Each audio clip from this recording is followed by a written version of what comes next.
बिस्मिल्लाहिर्रहमानिर्रहीम। आज हम क्लास 9th की मैथमेटिक्स को स्टार्ट करने जा रहे हैं। मैं सबसे पहले अपना तारफ़ करवाते चलूँ।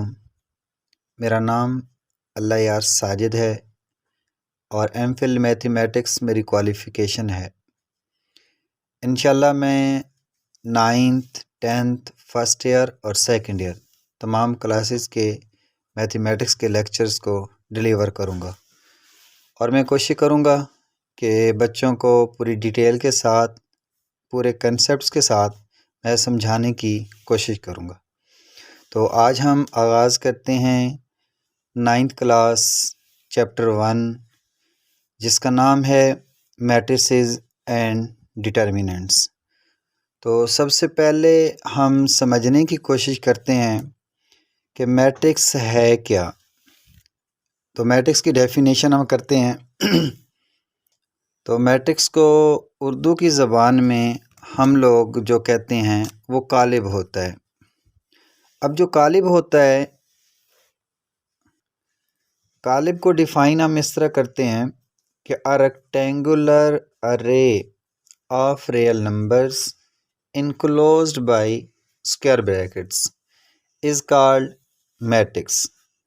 अब यहाँ हम इसको एक एक लफ्ज़ को डिटेल के साथ समझने की कोशिश करेंगे कि रेक्टेंगुलर अरे एक मुस्ततीली तरतीब है किस चीज़ की है? ऑफ रियल नंबर्स, हकीकी अदाद की, इनक्लोज जिनको बंद कर दिया गया है किसके अंदर? स्क्वायर ब्रैकेट्स के अंदर। तो उसे हम क्या बोलते हैं? मैट्रिक्स बोलते हैं। फॉर एग्ज़ाम्पल हमारे पास अब जो नंबर्स होते हैं, मेरे पास ये मुख्तलिफ़ चीज़ें पड़ी हैं। मिसाल के तौर पे ये कुछ है, अगर ये हमारे अलहदा अलहदा पड़ी हुई हो तो हम इन्हें सिंपल कहेंगे कि ये स्क्वायर ब्रैकेट्स हैं। मेरे पास ये है, 5 है, 3 है, 7 है। अगर ये पड़े हैं तो हम इनको सिंपल यही कहेंगे कि ये नंबर्स हैं और ये वाली जो चीज़ें हैं इसको हम लोग ब्रैकेट्स बोलते हैं। लेकिन अगर इनको हम एक ख़ास तरतीब के साथ बड़ी ब्रैकेट के अंदर जोड़ देते हैं इस तरह, ये देखो अब ये हमारे पास एक शक्ल आ गई है। इस जो शक्ल है इसको हम मैट्रिक्स बोलते हैं। अब जैसा कि हमारे पास ये आगे है, ये एक मैट्रिक्स है जिसके अंदर जो है वो ABCD है। तो अब मैं इस पूरी डेफिनेशन को एक दफ़ा उर्दू के अंदर रिवाइज़ करता हूँ। हकीकी आदाद को मुस्ततीली तरतीब से ब्रैकेटों में बंद करने को कालब बोलते हैं।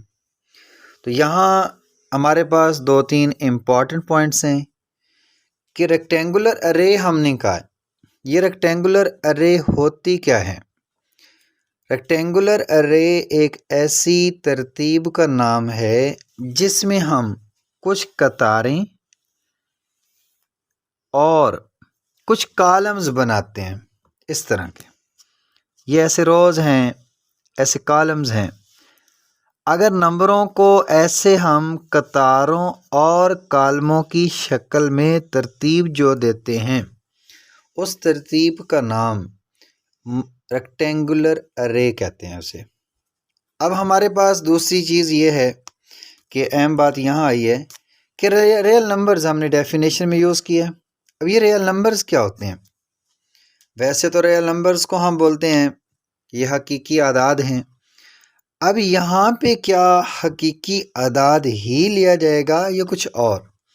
अगर हम इस डेफिनेशन को इसी लिहाज से देखें तो यहाँ पे रियल नंबर्स का मतलब है इंट्रीज या एलिमेंट्स, वो तमाम चीज़ें जो किसी एक मैट्रिक्स के अंदर पाई जाती हैं उनको हम लोग एलिमेंट्स बोलते हैं। यानी कि वो रियल नंबर्स, यहाँ मुराद यही है कि वो एलिमेंट्स हैं या हमारे पास इंट्रीज हैं। तो हमारे पास अब सबसे बड़ी अहम बात है कि एक नोट मैंने लिखा हुआ है कि matrices are always denoted by capital letters of English alphabets ABC या XYZ, कि हम मैट्रिसेस को हमेशा अंग्रेज़ी के बड़े हरूफ से ज़ाहिर करते हैं। जैसा कि यहाँ अगर ज़रा गौर करें, हम पहले वाली तरतीब पर जाएं तो यहाँ मैंने लिखा हुआ है A इक्वल है 2 5 7 3, यहाँ मैंने लिखा हुआ है कैपिटल B है। तो इसका मतलब ये जो मेरे पास नोटेशन है ये वाली हमेशा अंग्रेज़ी का कोई ना कोई बड़ा हरफ होना चाहिए।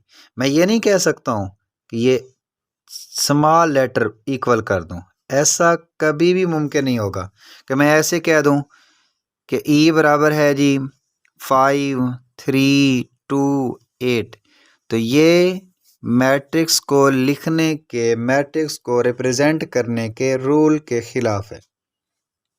तो मैट्रिसेस, अब मैट्रिक्स की बजाय मैंने यहाँ एक लफ्ज़ बोला है मैट्रिसेस। ये मैट्रिसेस क्या होते हैं? मैट्रिक्स की जो प्लूरल है यानी कि जमा है उसे हम लोग मैट्रिसेस बोलते हैं। ये मैट्रिक्स सिंगल है और जो हमारे पास मैट्रिसेस हैं वो एक से ज़्यादा हैं।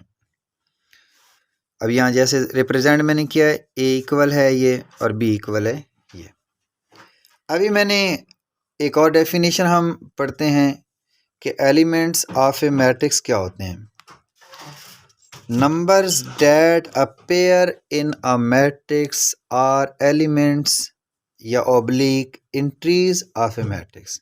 वो तमाम चीज़ें जो किसी एक मैट्रिक्स के अंदर पाई जाती हैं, जैसे ये 1 है, 6 है, 3 है, 2 है, ये मैट्रिक्स के अंदर जो चीज़ें पाई गई हैं इनको हम एलिमेंट्स बोलते हैं, एंट्रीज भी बोलते हैं या मेंबर्स ऑफ ए मैट्रिक्स भी बोलते हैं। यहाँ फॉर एग्जांपल 2 1 3 6, वो चीज़ें जो किसी एक मैट्रिक्स के अंदर पाई जाती हैं उनको हम लोग एलिमेंट्स ऑफ ए मैट्रिक्स बोलते हैं। अब मैट्रिक्स का जो है वो एक ख़ास तरतीब का नाम है, जैसा कि अभी मैंने डिफ़ाइन किया है। तो मैट्रिक्स के अंदर दो चीज़ें होती हैं, ज़रा ये देखें। अभी मैंने T लिखा हुआ है 1 2 3 6 7 4 5 0 9। अब एक ही ऊपर नीचे तरतीब है, एक दाएं बाएं तरतीब है। तो ये जो हमारे पास से रोज़ हैं इनको हम किस तरह डिफ़ाइन करेंगे? The numbers represented in a horizontal way, numbers represented in a horizontal way in a matrix. नंबरों को अगर मैट्रिक्स के अंदर उफ की तरतीब के साथ लिख दिया जाए तो उन्हें हम लोग रोज़ बोलते हैं। जैसे ये पहली, ये दूसरी, ये तीसरी, इसको हम R1, इसको हम R2, इसको हम R3 बोलेंगे। अब मैंने यहाँ एक लफ्ज़ बोला है the number represented in horizontal way, जिसे मैंने उर्दू में बोला है उफ की तरतीब। अब हॉरिजेंटल या उफ की क्या किसको कहते हैं?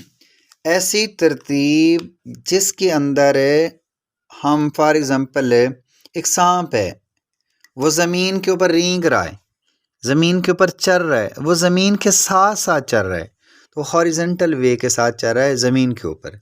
तो इन्हें हम लोग क्या बोलते हैं? हॉरिजेंटल वे या हॉरिजेंटली तरतीब। वो चीज़ें जो ज़मीन के साथ साथ चलती हैं, जैसा कि पानी है वो बह रहा है, वो ज़मीन के साथ साथ बह रहा है। तो इस तरतीब को, इस तरह की जो तरतीब होती है उसे हम लोग हॉरिजेंटल अरेंजमेंट बोलते हैं या हॉरिजेंटली वे बोलते हैं। तो ये हमारे पास ये कंसेप्ट था। पहली रो जो है उसको R1 बोलते हैं, दूसरी रो जो है उसको R2 बोलते हैं और तीसरी रो जो है उसको हम R3 बोलते हैं। अब इसी तरह एक सवाल हमारे फ़ौरन इसी डेफिनेशन से आगे हमारे जहन में उठ जाता है कि अगर ऐसी तरतीब है, ये दाएं बाएं है, इसको तो हमने नाम दे दिया रोज़ का, ये जो तरतीब है ऊपर नीचे, इसको हम क्या नाम देंगे? जैसे ये भी तो एक तरतीब है ना, ये वाली। अब इस तरतीब का हमारे पास क्या नाम होगा? इसको क्या बोलते हैं? अगर हम ऊपर वाली डेफिनेशन जो रोज है उसके अंदर सिर्फ एक लफ्ज को तब्दील कर दें, द नंबर्स आर रिप्रेजेंटेड, नंबरों को ज़हर किया जाए इन अ वर्टिकल वे, अमूदी तरतीब के साथ।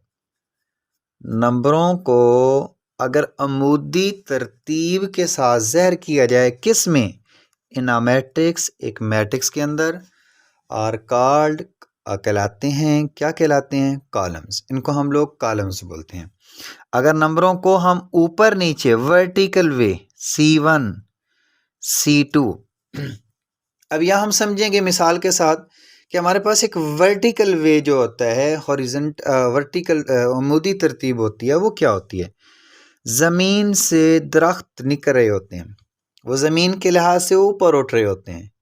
ज़मीन के लिहाज से ऐसी तरतीब को, दरख्तों की जो तरतीब है उसको हम लोग बोलेंगे ये वर्टिकल तरतीब है। या जिस तरह हम एक दीवार को ज़मीन से ऊपर उठाते जाते हैं, एक खंबा को हम लोग ज़मीन से उठाते जा रहे हैं, तो जो चीज़ें ज़मीन से ऊपर उठ रही हैं वो हमारे पास वर्टिकल तरतीब में होती हैं। तो यहाँ मैट्रिक्स के अंदर भी जो चीज़ें, जो नंबर्स, जो एलिमेंट्स ऊपर नीचे लिखे हुए हैं उनको हम लोग कॉलम्स बोलते हैं। पहली लाइन जो होती है उसको हम C1 कहते हैं और दूसरी जो लाइन होती है यानी कि दूसरा जो कॉलम होता है उसे हम लोग C2 बोलते हैं। इसी तरह अगर और भी होता, फॉर एग्ज़ाम्पल ये है 1 है, 2 है, 3 है, 4 है, 5 है, 6 है, 7, 8, 9। अब ये मैंने तरतीब बढ़ा दी है, ये वाली पहली, ये C1, ये वाली C2, ये वाली C3, तो ये तीसरा कॉलम हमारे पास हो जाएगा। तो आज हमारा था ये बेसिक चीज़ें थी। तो अभी हम लोग इसके बाद आते हैं इंट्रोडक्शन ऑफ मैट्रिक्स के ऊपर। आप लोग कहेंगे सर ने ये क्या काम कर दिया कि ये जी इंट्रोडक्शन एंड में बता रहे हैं। तो सबसे पहले अगर मैं एक बंदे को बड़ी उसकी हिस्ट्री बताता रहा हूँ कि वो ऐसा है जी, उसकी शक्ल ऐसे है जी, उसका कद इतना है जी, उसकी जिसामत इतनी है, तो बच्चों को शायद वो चीज़ बहुत अच्छी तरह समझ नहीं आएगी।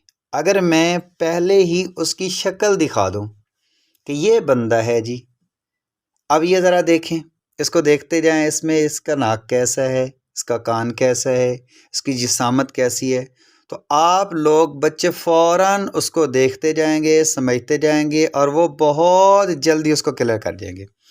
इसी तरह मैंने कोशिश की है कि मैं आपको सबसे पहले मैट्रिक्स बता दूं, उसके अंदर जो चीज़ें हैं वो बता दूं क्या होती हैं।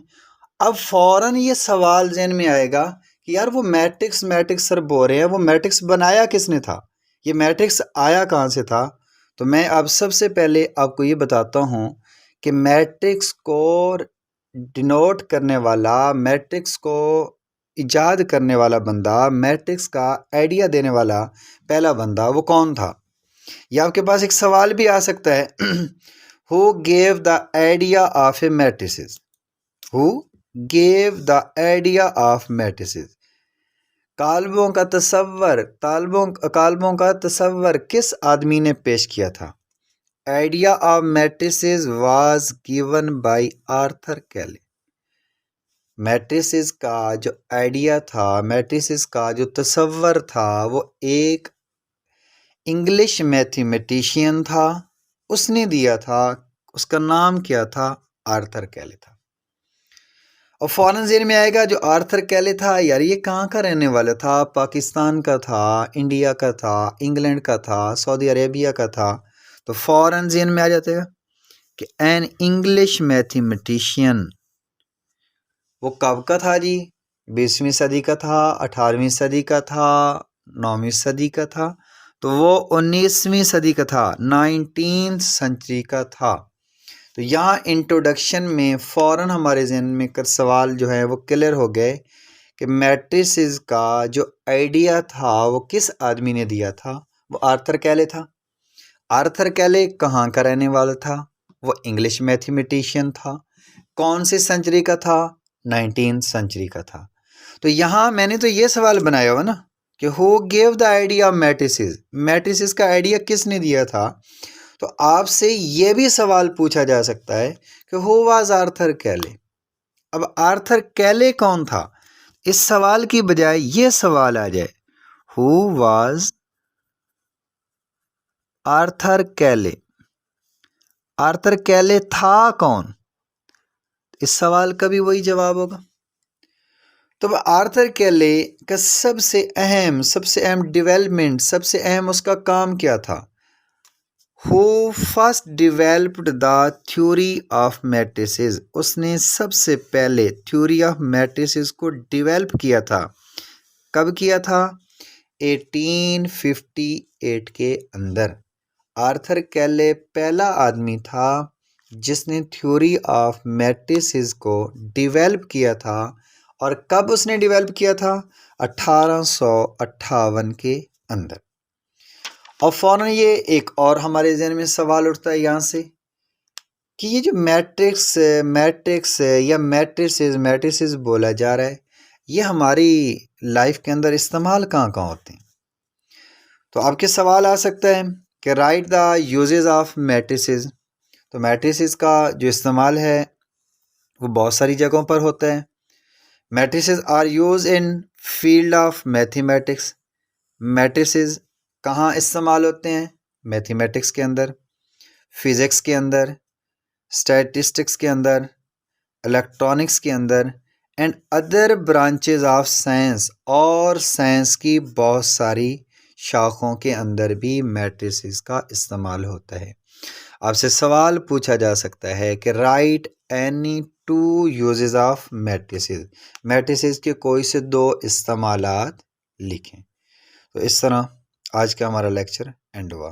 तो कल इंशाल्लाह हम